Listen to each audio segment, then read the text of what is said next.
What a difficult decision, right, Julio? You're sitting there, you're a young guy, you're otherwise healthy.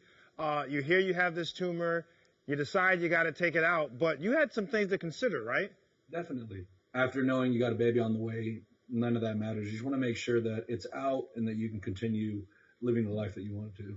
Sure. And Dr. Kalra, these surgeries are not, without potential risk. I mean, even though you have great imaging studies and you can see this before you actually open somebody up, when you get in there, sometimes it's more complicated than you actually could see in the imaging study.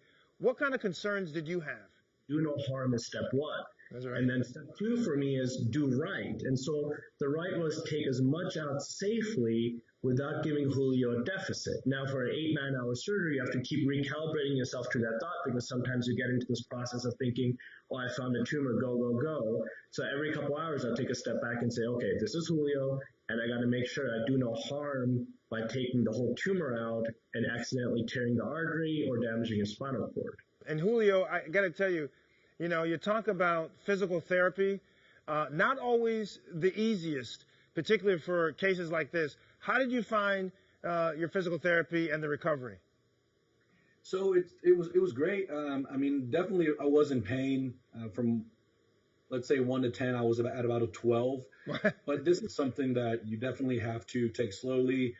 I had to learn to get out of the bed was the very first thing. Walking again, just not having that pressure on my spinal cord. I did have to learn motion, different things like that. But physical therapy definitely helped. The recovery took a while. I'm still recovering now, and luckily I have my girlfriend Julia helping me out. She had to help me with everything. I'm lucky that she was there to help me out. You really don't notice how heavy your head is until you don't use those muscles for a while. It's pretty heavy.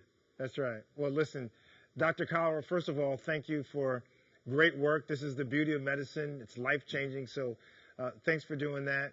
And, hey, Julio, man, we look forward to you sharing some pictures of you snuggling with that little baby girl you got coming, okay? Definitely. I'll be sure to take as many as I can. All right, guys. Take care. Thank you so much.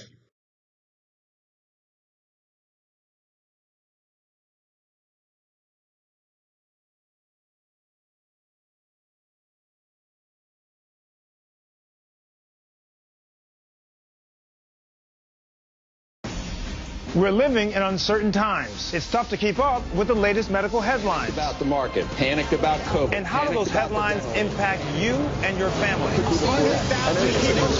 On season 13 of The Doctors, we want to empower you physically. If I met them at dance, they would meet me at medicine. Man, I love that.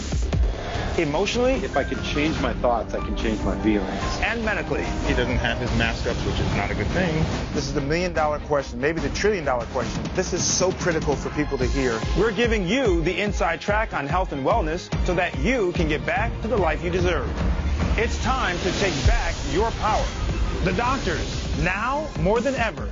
Premieres September 21st.